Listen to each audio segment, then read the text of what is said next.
오늘 본문 말씀은 누가복음 7장 6절입니다. 제가 봉독하겠습니다.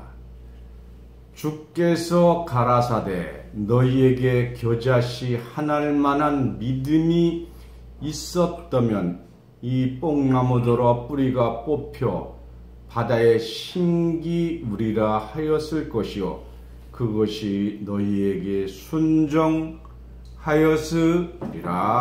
아멘. 오늘 본문 말씀으로 누가복음 7장 6절을 봉독해 드렸습니다. 이 말씀을 통해서 순종하는 뽕나무 되라, 이런 말씀으로 성경을 증거하겠습니다. 오늘 여러분이 잘 아시다시피 12월 25일입니다. 세상에서 성탄절이라고 합니다. 그러나 성경에서 성탄, 예수님의 성탄의 때가 언제인지 먼저 말씀을 증거하고자 합니다. 예수님 성탄하신 때는 4월 중순경으로 성경에서 확인하고자 합니다. 예수님이 성탄하신 후에 33일 만에 결례되는 행사를 방구새 2마리로 드린 것이 결정적인 증거입니다. 누가복음 2장 21절을 보겠습니다. 누가복음 2장 21절입니다. 할례할 8일이 되매 그 이름을 예수라 하니 곧 수태하기 전에 천사의 일컬음 바로라. 모세의 법대로 결례의 날이 참에 아기를 데리고 예루살렘에 올라가니 이는 주의 율법에 쓴 바 첫 해에 처음 난 남자마다 주의 거룩한 자라 하리라 한 대로 아기를 주께 드리고 또 주의 율법에 말씀하신 대로 비둘기 한 쌍이나 혹 어린 방구 둘로 제사하려 함이라 했습니다. 그래서 마리아도 역시 예수를 낳았기 때문에 결례 행사를 치렀어요. 이 결례의 행사는 레위기 12장 1절을 보시면 그 여인은 오히려 33일을 지나야 산혈이 깨끗하리니 정결케 되는 기한이 차기 전에는 성물을 만지지도 말고 성소에 들어가지도 말라, 이렇게 레위기에 기록을 했습니다. 따라서 예수님이 탄생한 후 33일 만에 마리아께서 방구새 2마리로 결례를 드렸습니다. 근데 이 결례 방구새는 철새예요. 그리고 이스라엘의 절기는 한국과 같이 북방부에 위치하기 때문에 11월부터 2월까지는 동절기예요. 그래서 방구새는 철새이기 때문에 이 방구새가 우는 때는 무화과가 있고 포도나무에 꽃이 펴는 결례의 날은 5월 중순경이었어요. 그러면 5월 중순에서부터 33일을 앞당기면 4월 중순이 됩니다. 그래서 이때가 예수님이 성탄하신 때라는 것을 알 수가 있습니다. 지금 성탄에 대해서는 12월 25일로 주장하는 서방교회가 있고 러시아 정교회는 1월 6일이 성탄절로 하고 있어요. 또 10월설도 있어요. 그러나 지금 1700년 동안 지켜온 12월 25일은 화석처럼 굳어져 있기 때문에 누구도 반항 없이 그냥 지키고 있어요.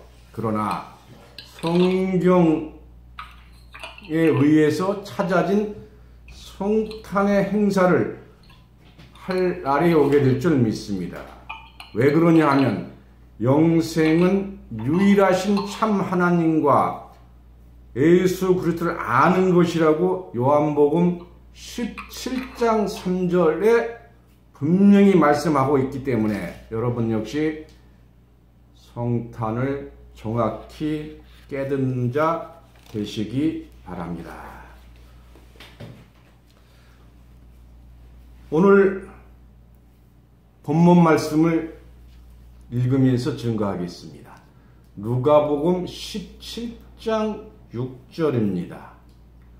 주께서 가라사대 너희에게 겨자씨 하나일 만한 믿음이 있었더라면 뽕나무더러 뿌리가 뽑혀 바다에 심기우리라 하였을 것이요 그것이 너희에게 순종하였으리라 했습니다.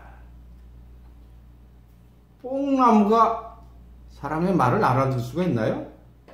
그리고 뽕나무가 바다에 심기운다. 이 육신적으로는 말이 안 되는 얘기예요.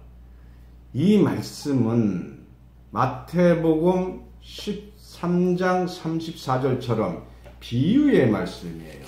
마태복음 13장 34절을 보겠습니다. 신약 21쪽입니다. 마태복음 13장 34절입니다. 예수께서 이 모든 것을 무리에게 비유로 말씀하시고 비유가 아니면 아무것도 말씀하지 아니하셨으니 35절까지 보겠습니다. 이는 왜 비유로 했느냐? 선지자로 말씀하신 바, 구약의 모든 선지자로 말씀하신 바, 내가 입을 열어 비유로 말하고 창세부터 감추인 것들을 드러내리라 함을 이루려 하심이라 했습니다. 그러니까 예수님께서 선지자가 비유로 하신 말씀을 밝게 드러내실 줄 믿습니다. 이것은 때가 돼야 되는 거예요.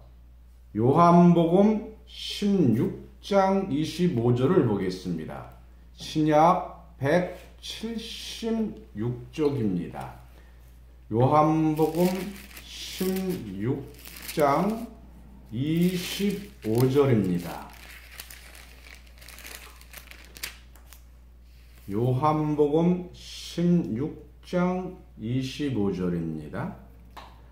이것을 비사란 말은 비유의 말씀으로 너희에게 일렀거니와 때가 이르면, 그 때가 돼야 되는 거예요. 때가 이르면 다시 비사로 너희에게 이르지 않고 아버지에 대한 것을 밝히 이르리라 했습니다.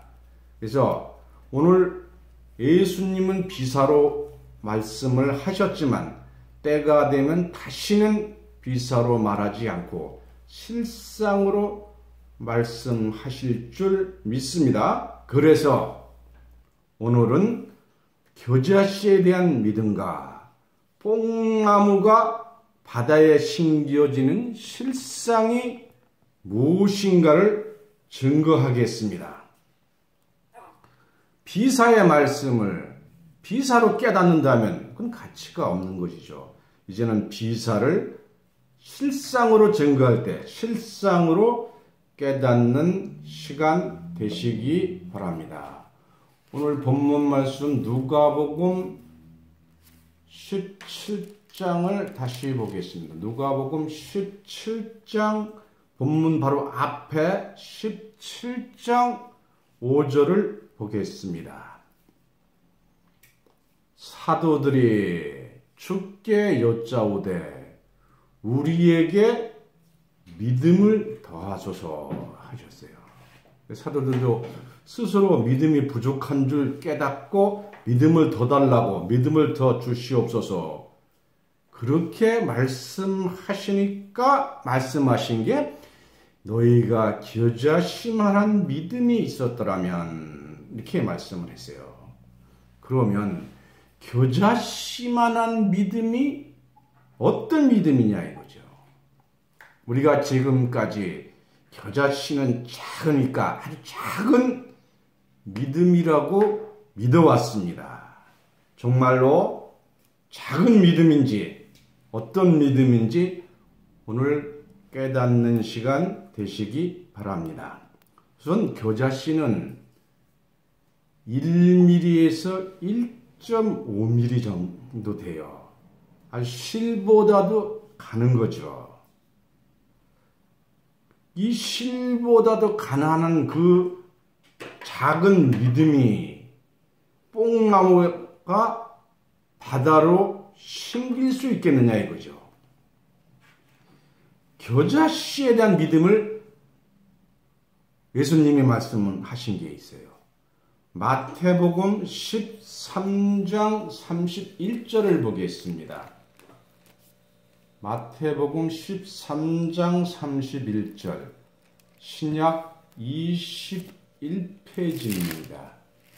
마태복음 예수님께서는 여러 가지 그 비유로 천국을 비유로 말씀을 하셨는데 그 중에 겨자씨에 대한 천국 말씀을 보겠습니다. 마태복음 13장 31절입니다. 또 비유를 베풀어 가라사대 천국은 마치 사람이 자기 밭에 갖다 심은 겨자씨 하나 같으니 이는 모든 씨보다 작은 것이래되 자란 후에는 나물보다 커서 나무가 되매 공중의 새들이 와서 그 가지에 깃드느니라 했습니다. 뭐 이게 어떻게 천국입니까? 이거 가지고는 도저히 천국을 이해할 수가 없습니다. 겨자씨는 말이죠. 배춧가에 속하여 또는 십자가화과, 겨자과에게 속하는데 아주 겨자씨가 엄청나게 작아요. 1 내지 1.5mm이고 약 2,000종 이상이나 됩니다. 키가 1.5m에서부터 8m까지 크는 그런 배춧가의 그 식물이에요.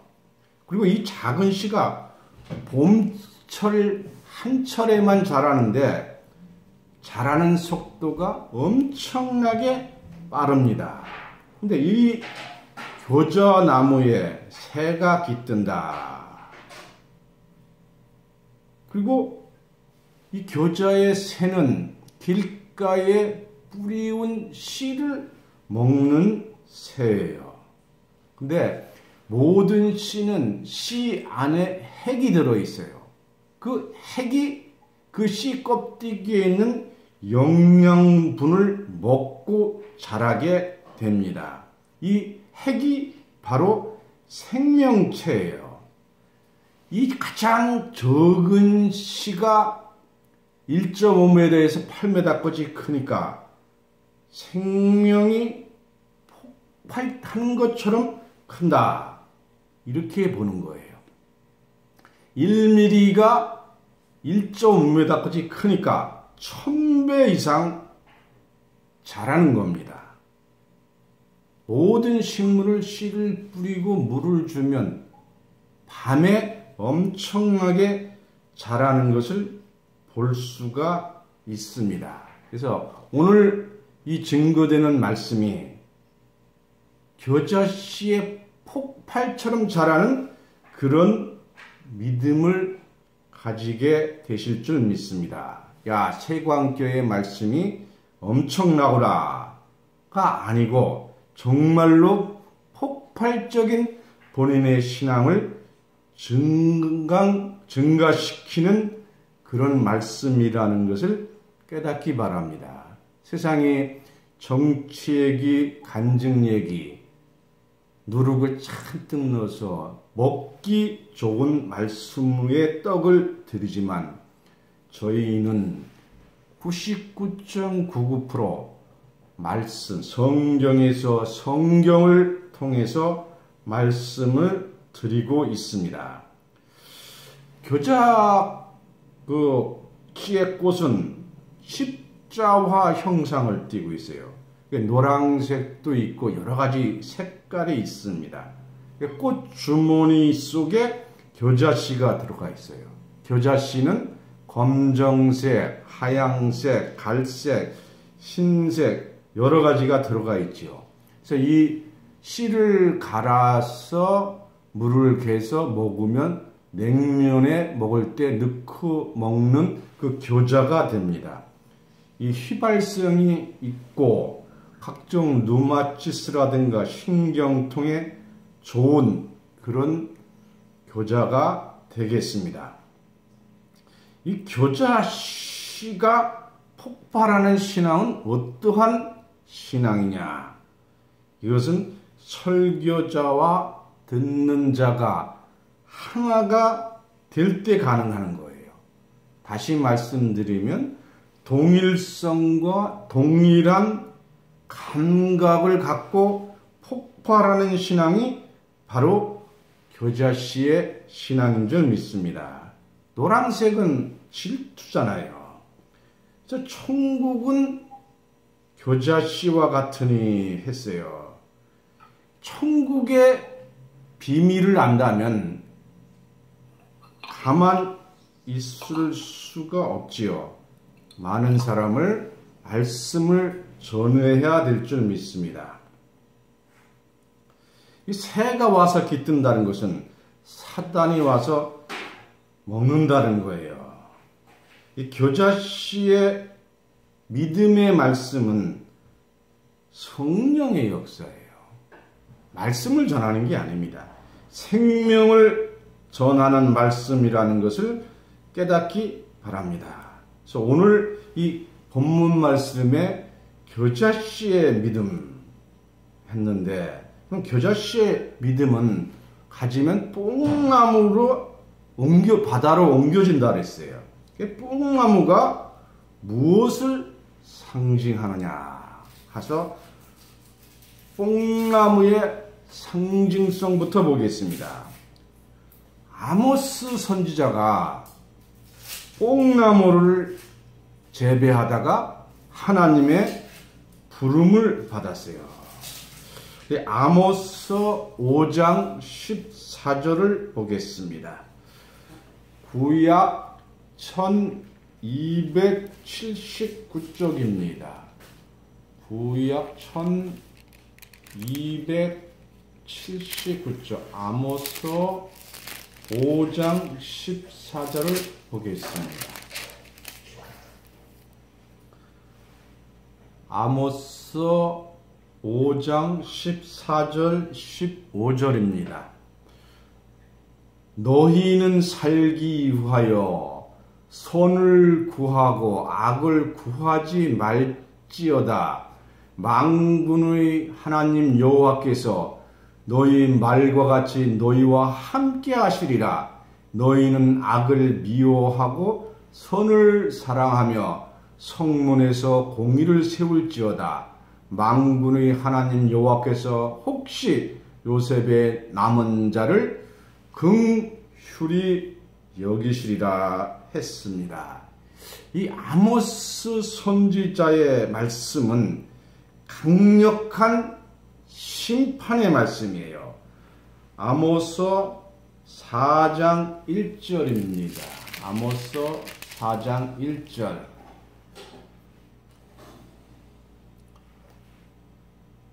아모스 4장 1절, 구약 1277쪽입니다. 사마리아 산에 거하는 바산 암소들아, 이 말을 들으라. 너희는 가난한 자를 학대하며 궁핍한 자를 압제하며 가장에게 이르기를 술을 가져다 우리로 마시게 하라 하는도다 했어요. 성경은 앞에서 말씀드린 대로 비유로 기록이 되어 있어요. 소가 어떻게 말을 합니까? 여기에서 암소는 지도자예요. 그리고 암소는 새끼를 낳으니까 목자를 말씀하고 있는 거예요. 그리고 바산이라는 것은 대머리 산이에요. 나무가 없는 산이죠. 그리고 여기 아모스 선지자는 뽕나무를 재배하다가 부름을 받았어요. 그래서 아모스 선지자가 바로 뽕나무인 줄 믿습니다. 여러분이 잘 아다시피 삭개오가 뽕나무에 올라갔다가 예수님을 만났어요. 누가복음 19장 1절부터 보겠습니다.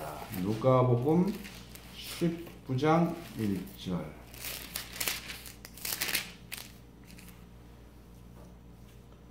1절부터 10절까지 보면서 말씀을 증거하겠습니다.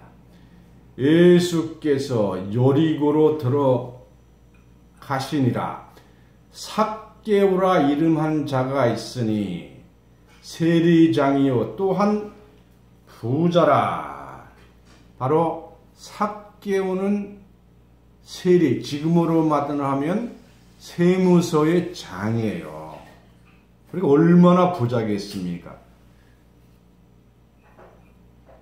3절입니다. 저가 예수께서 어떠한 사람인가 하여 보고자 하되 키가 작고 사람이 많아 할 수 없어 앞으로 달려가 보기 위하여 뽕나무에 올라가니 이런 예수께서 그리로 지나가시게 되밀러라.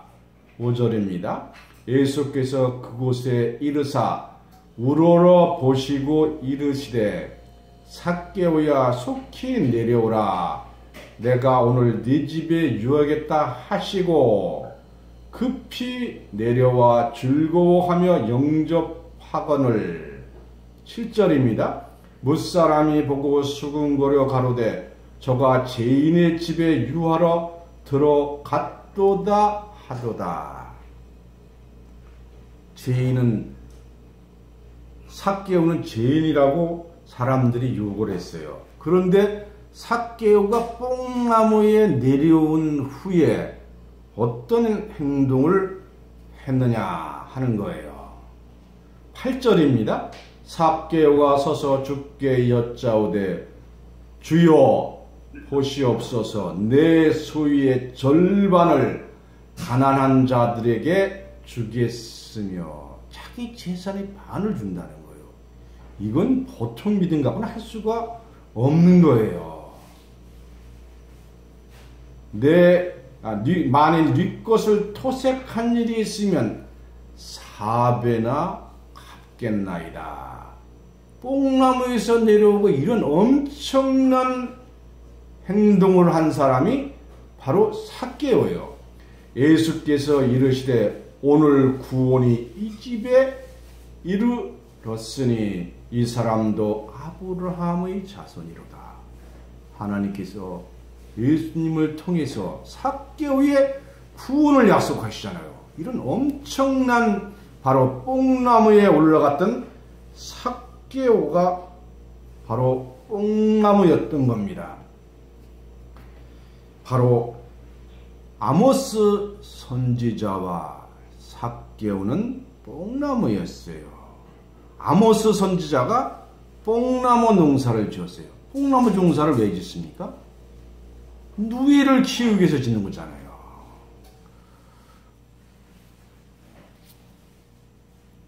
아모스 7장 13절을 보겠습니다. 구약 1281쪽입니다. 아모스 7장 13절입니다. 구약 1281쪽입니다.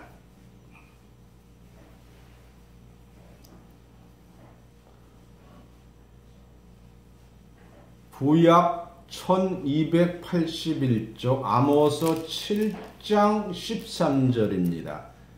다시는 베델에서 예언하지 말라. 이는 왕의 성소의 왕의 궁임이니라.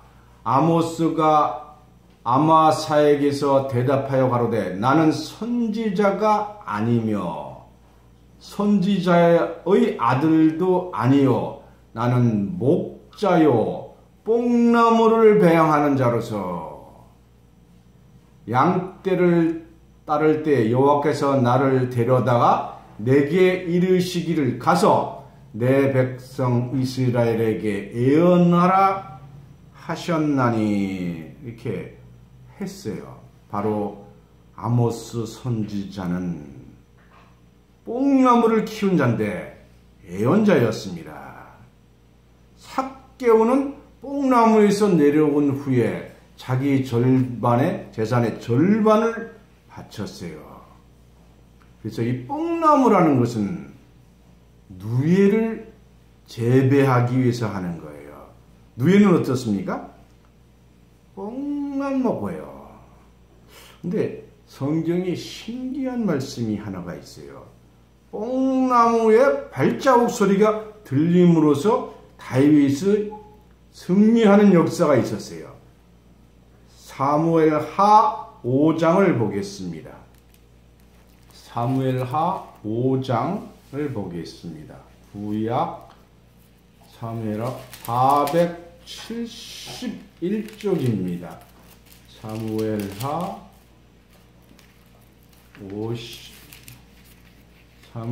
5장입니다. 사무엘하 5장 22절입니다. 사무엘하 5장 22절부터 25절까지 보겠습니다. 블레셋 사람이 다시 올라와서 르바임 골짜기에 편만한지라. 다윗이 여호와께 묻자오되 가라사대 올라가지 말고 저희 뒤로 돌아서 뽕나무 숲을 맞은편에서 저희를 업습하되 뽕나무 꼭대기에서 걸음 걷는 소리가 들리거든 곧 동작하라. 그때 여호와께서 내 앞에 나가서 블레셋 군대를 치리라 하신더라. 이에 다윗이 여호와의 명대로 행하여 블레셋 사람을 쳐서 게바에서 게셀까지 이르느니라. 참 신기한 말씀이에요. 뽕나무 발자국 소리가 날 때 치면 내가 승리하리라고 말씀을 하셨기 때문에 이 말씀에 순종한 다윗은 승리한 줄 믿습니다. 그래서 뽕만 먹고 사는 것은 누예요. 누에가 뭐 하는 겁니까? 누에는 뽕을 먹고 내잠을 잔 후에 혀 밑에서 액체를 그 몸에서 나는 액체로 실을 만들어요. 영적으로 봤을 때 88 올림픽은 잠실에서 열렸어요.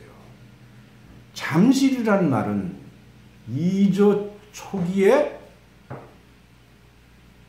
양자만 하는 곳이었어요. 다시 말해 누에를 치는 곳이었어요. 그리고 88 올림픽 때 주로 경기가 가락동에서 열렸어요. 가락이란 말은 실을 뽑는 거잖아요. 그래서 영적으로 88은 누의 꽃의 모습이에요. 이 88 오리백을 통해서 또 잠실 양잠을 하는 그 집에서 한국을 전 세계에 알리는 큰 계기가 됐잖아요. 집집마다 88의 그 포스터를 다 붙였어요. 88은 다시 말씀드리지만 누에 고치의 모습입니다. 그리고 누에는 바로 거미는 뒤에서 실을 뽑아내지만 누에는 입에서 액체를 실로 만들어요. 이 누에 고치가 한 개의 무게가 약 2.5g이에요. 근데 얼마 많은 길이의 명주실을 만드느냐 이거죠. 약 1.2km에서 2km의 비단실을 만들어내는 거예요. 엄청난 거죠. 그러면 이 성경에서 말씀하시는 이 누에 고치 명주실은 무엇을 의미하느냐 이거죠. 뭐 성경에서 할 일 없어서 누에 고치 말씀을 하나님이 하시겠습니까? 계시록 19장 7절을 보겠습니다. 신약 418쪽입니다. 계시록 19장 7절입니다. 계시록 19장 7절입니다. 우리가 즐거워하고 크게 기뻐하여 그에게 영광을 돌리세. 왜 이렇게 기뻐하느냐? 지금 어린 양의 혼인이 다가왔거든요. 어린 양의 혼인 기약이 이르렀고 그 아내가 애비하였으니 8절에 그에게 허락하사 빛나고 깨끗한 세마포를 입게 하셨은즉. 바로 세마포. 이 세자가 가늘 세자예요. 지금이야 가는 옷감의 실이 많이 나오지만 옛날에는 명주실이 가장 가는 실이었어요. 그 명주실을 뜻하는 것이 바로 세마포입니다. 이 세마포를 만드는 것이 바로 누에였고 누에가 뽕을 먹고 사는 겁니다. 그래서 누에서의 입에서 나온 것이 바로 세마포 비단인 줄 믿습니다. 근데 세마포는 무엇을 비유했느냐? 8절에 이 세마포는 성도들의 옳은 행실이로다 했습니다. 그래서 깨끗한 세마포를 입은 성도들을 뜻하고 있습니다. 따라서 뽕나무는 세마포를 만드는 일꾼에게 자기의 모든 것을 다 내어주잖아요. 누에가 뽕나무를 먹을 때는 정말로 엄청나게 식성이 좋아요. 뽕을 갖다 주면 그 줄기를 남기고는 싹 먹어버리는 거예요. 그리고 이 누에가 뽕잎을 다 먹고서 실을 만드는 거잖아요. 다시 말씀드리면 뽕나무는 세마포를 만드는 사명자에게 모든 것을 갖다 주는 거예요. 오늘 여러분에게 세마포를 입게 하기 위한 거예요. 삭개오가 뽕나무에서 내려오자마자 자기 재산의 절반을 바쳤잖아요. 이게 세마포를 만드는 자를 위해서 헌신하는 줄 믿습니다. 그럼 나무는 뭐냐 이거죠. 나무는 에레미야 5장 14절에 이 백성으로 나무를 삼고 했고요. 호세아서 14장 8절에 하나님을 푸른 잣나무라고 했습니다. 예수님은 요한복음 15장 1절에 참 포도나무라고 했습니다. 또한 이사야서 5장 7절에 하나님이 기뻐하는 나무는 유다 사람이라고 했고요. 에스겔서 31장 3절에 아수르 사람은 네바논 백향목이라고 했습니다. 따라서 나무는 나무가 아니라 사람을 비유했다는 것을 확실히 깨닫기 바랍니다. 그래서 뽕나무는 비단 옷을 만드는 사람, 목회자를 뜻하고 있는 겁니다. 그래서 이 뽕나무 사명자는 엄청나게 큰 사명자예요. 자기의 모든 죽음, 모든 것을 다 내놓고 순종하는 줄 믿습니다. 누에를 위해서 자기 몸을 다 바쳐서 누에는 집을 짓습니다. 그런데 여기서 중요한 것은 뽕나무가 바다에 심기운다고 했어요.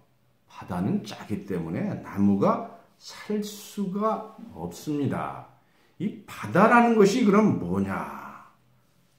계시록 17장 15절을 보겠습니다. 계시록 17장 15절입니다. 신약 416쪽입니다. 계시록 17장 15절입니다. 또 천사가 내게 말하되 내가 본 바 음녀에 앉은 물은 백성과 무리와 열국과 방언들이니. 백성, 무리, 열국은 전 모든 나라를 열국이라고 표현해요. 그래서 백성과 무리와 열국과 방언들이라고 했어요. 17장 1절을 보겠습니다. 계시록 17장 1절입니다. 또 일곱 대접을 받은 일곱 천사 중에 하나가 와서 내게 말하여 가로되 이리 오라. 많은 물 위에, 많은 물은 바다잖아요. 세상에 바다만큼 많은 물이 없는 것은 없지요. 그래서 바다 위에 앉은 큰 음녀에 받을 심판을 내게 보이리라 했으니까, 아까 음녀가 앉은 백성과 무리와 열국과 방언이라 했으니까 그 백성과 무리와 열국과 방언을 바로 바다로 비유한 줄 믿습니다. 그래서 이 바다 가운데에 심기워졌다는 말은 세상 가운데 심기워졌다는 거예요. 그걸 바다로 안다면 잘못 알고 있는 거지요. 그래서 누가 뽕나무가 되겠습니까? 했어요.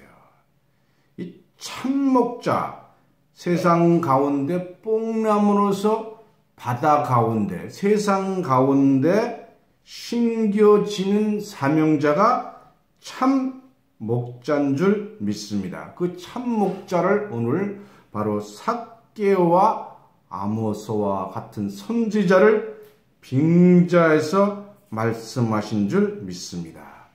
아모스는 정말로 순수한 선지자였어요. 가장 자기를 죽기까지 낮춘 선지자인 줄 믿습니다. 아모스 1장 1절을 보겠습니다. 아모스 1장 1절 1275쪽입니다. 구약 1275쪽 아모스 1장 1절입니다. 유다 왕 우시야의 시대, 곧 이스라엘 왕 요아스의 아들 여로보암의 시대에 지진 전 2년에 드고야 목자 중 아모스가 이스라엘에 대하여 묵시받은 말씀이라. 이 묵시라는 말은 계시의 말씀과 조금 틀려요. 묵시라는 것은 묵묵하게 은근하게 받은 계시의 말씀을 묵시라래요. 사람이 지나갔는데 얇은 커튼 같은 게 쳐서 누군지 모르겠다 하는 거예요. 이런 것이 묵시예요. 그래서 이런 묵시의 말씀은 다시 예언되어야만 깨달을 수가 있습니다. 우리가 진정한 사명자라면 뽕나무같이 자기의 모든 것을 다 바치는 자가 되어야 돼요. 누구를 위해서 바치잖아요, 뽕나무는. 그러므로 피단 옷을 만들면서 아낌없이 바치는 거예요. 이 겨자씨만한 믿음이 가진 자라면 또 뽕나무의 사명자가 되어야 합니다. 바다에 심기어져서 이 험하고 음녀가 앉은 더러운 곳에서 사명을 감당함으로 해서 많은 사람을 세마포 비단 옷을 입혀야 합니다. 여러분 모두가 다 바다에 심기어져서 뽕나무 사명자로 축복받으시기를 예수님 이름으로 축원합니다. 이상으로 말씀을 마치겠습니다.